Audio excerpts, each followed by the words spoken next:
Uh-huh.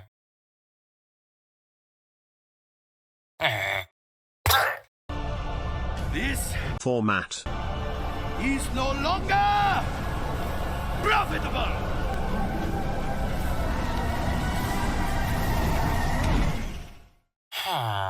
Huh?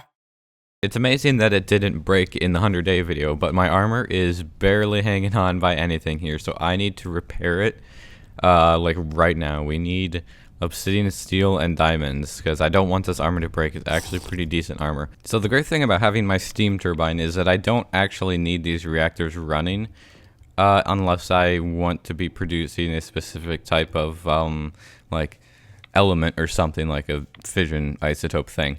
I technically could just stop all of this, but I am going to still need some, like, Californium, I guess, because I still need Californium RTGs, which is Californium 250, so I still have to produce that, but I don't have to, like, constantly fill it up, or else my power is going to run out, because we have our huge steam turbine over here. I need to go make sure it's actually doing stuff still. I kind of want to make like an automatic system to shut this off if the heat becomes too much, because there's like I want to say it's like a redstone port or something.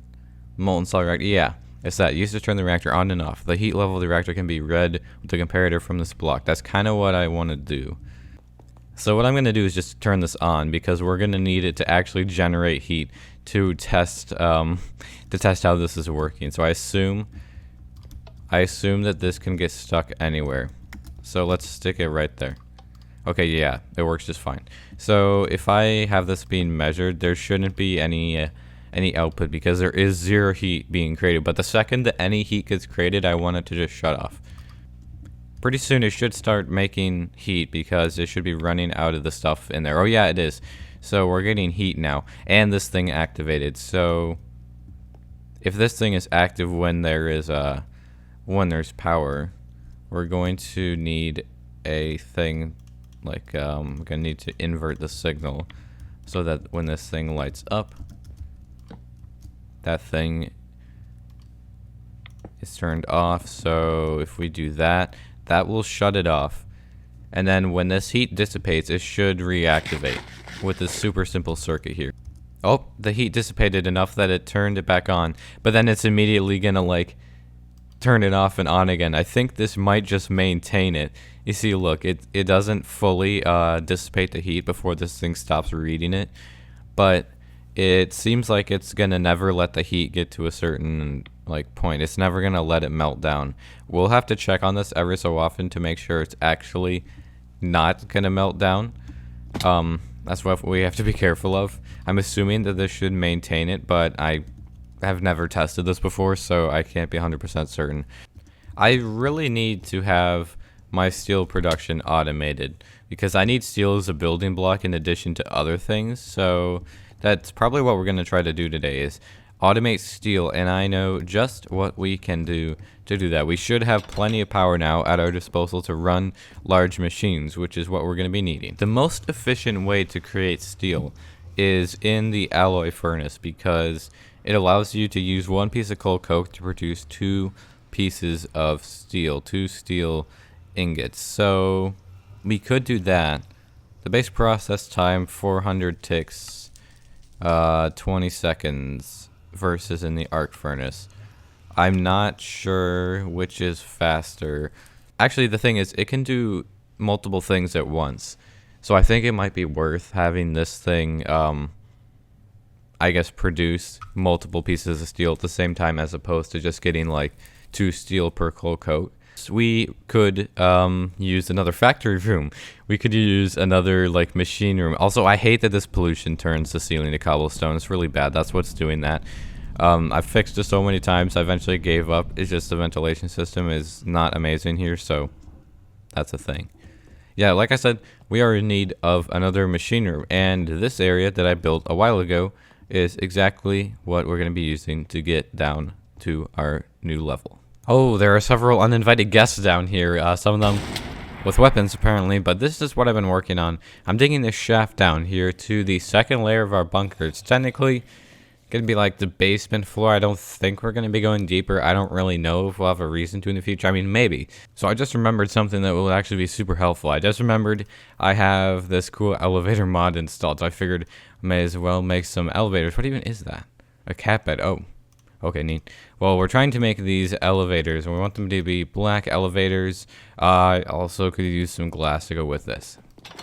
So what I can do with this is I can go to like the very middle here, and once I get more ender pearls, I could add more of these if we want. Right now, I barely have an ender pearl, so we can put this here, and then we can go down here, directly under this, and place another elevator. And what I should be able to do is just push spacebar. Ah, yeah, see, like that. I can just do space to go up, crouch to go down. It's super nice. So I don't have to have like ladders or stairs or anything. I just go whoop. And we go up, and press shift in it, obviously makes me go down. But we could put just like pans or glass here. I think that'll, that just destroys it. This even has silk touch. Okay. We can just put this glass, which is almost completely transparent and looks super good here. All right, cool. Now there's these barely visible walkways that you can just take to get into here, and we can just go down. And we can look up. That looks really cool. The ceiling's not really done yet, but it's getting closer. So we can just jump on that and go back up. And it creates a super cool effect. I might cover the whole thing with this. I'm not sure. Alright, I want to show you this big room that I made down here. It looks pretty cool, and it's all set for us to put machines in. Then I'll kind of just go over what I actually need to make to have our automatic steel. But this is what I've done. It's similar to the other machine rooms, but it's got a different floor. I think that it looks pretty cool, just like a black basalt bricks, and I have a different ceiling as well. One that's not stone, so it won't get turned into cobble. And I will add vents and stuff up here once I figure out exactly where the pollution-producing machines are actually going to go. So now that we have this, I need a few machines to put in here. Specifically, I still have this thing on. The oxygen mask of several layers of helmets on, apparently. But what I need is one arc furnace to alloy our steel from the iron and coal coke, and then I need 2 crushers, one to crush iron and one to crush coal, and then I need 2 advanced coke ovens and preheaters for that.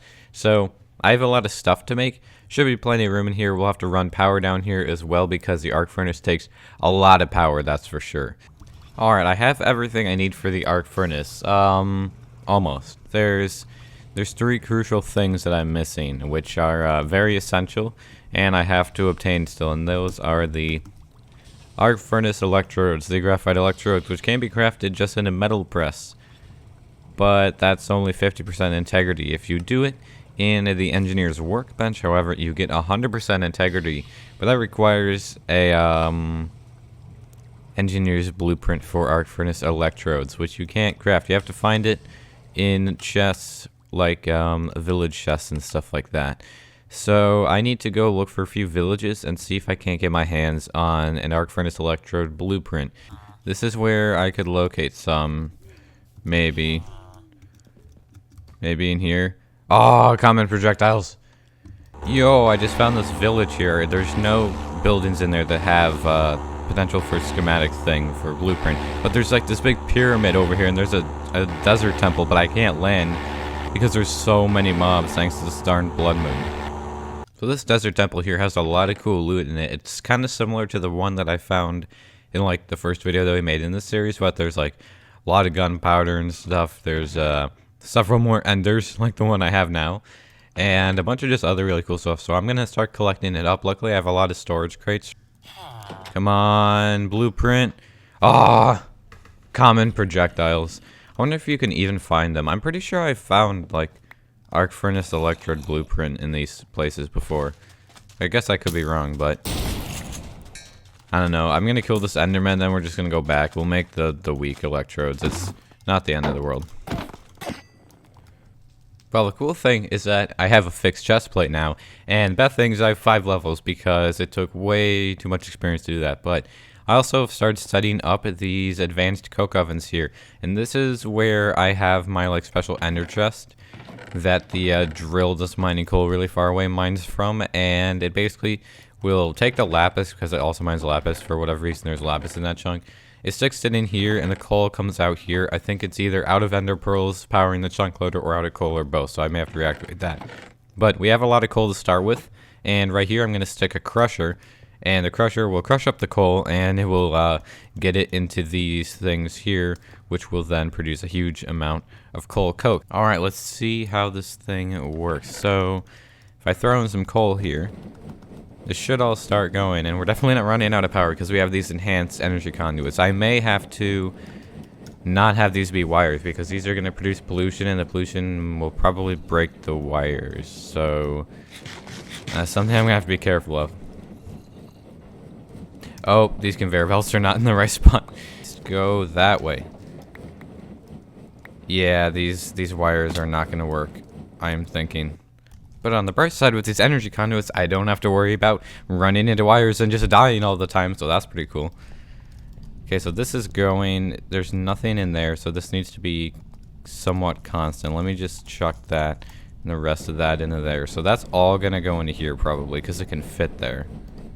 So I set up this crusher here, and this is where the iron needs to come from. And I'm going to split the iron output from my little sieve thing up here. Or I could probably take a mining drill and just take all the output from that as well. That might be easier. Let me see if there's any iron nearby. I just need a piece of iron ore to test this. Alright, take a look at this. I just scanned the area around me for iron. And where am I? Okay, we're right here at chunk 1, -11. So pretty close by at chunk -411. So 4 chunks over there is iron.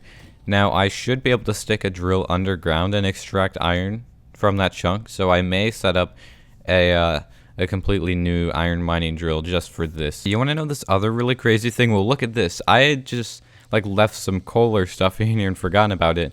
And I went recently to go like turn more coal into glowstone and redstone. And I discovered that this has just been converting stuff over time to like alchemical coal and eternalist fuel. Alright, final few blocks of the arc furnace. Here we go, the moment you've all been waiting for. Didn't get to this in the Industrial Revolution, but we definitely got to it here.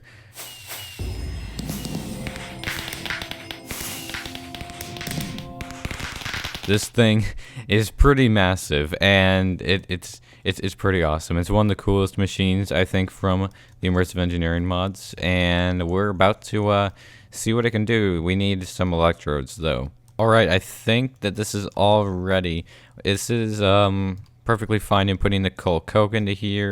Swap that out. If we can put these here, this is going to make lower tier electrodes because I don't have the actual blueprint. It's going to make them at like 50% durability or something. So I'll have to make them more often until I can make the actually good ones. But these will suffice for now. You can see here we've got graphite electrodes. Can I craft those together? You can't. Oh well, that's fine. So anyways, what we do now is we come down here to where the arc furnace is. Down our elevator, and we stick these right here. So this thing should be active. I know why. Of course, it's modded Minecraft. It's not as simple as you initially expect. It needs coke dust. In other words, we need another crusher. Okay, when this is coke dust, it does start smelting. You can see here, it looks like our power is okay. And you can see it's smelting 4 things at once, which is pretty awesome. And it's about done. There we go. Look at that. Look at that animation. That's so cool. Okay, there we go. Now it should actually dump it into here. I am so done with getting stuck on this vertical conveyor belt. Oh my god. Conveyor belts are so annoying. I'm only mildly annoyed if you can't tell. Let's see. Here comes a piece of coal coke. I don't want to pick it up. That's the last thing I want to do. That'll go into there. We'll put this in here as well. That'll get crushed. There it goes. And into here. So why is that like not using the coke dust?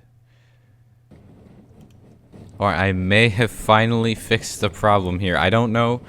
I think it may still create iron when there's no coal coke, which probably isn't the end of the world, because I can just have the excess iron smelted, because obviously the iron will be produced faster, most likely.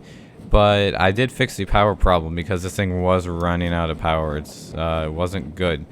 What I did was I took a entire high voltage power line specifically from my steam turbine and dedicated just to the arc furnace. So there's one entire high voltage outlet coming from my steam turbine just for this one machine, because that's how much power it needs.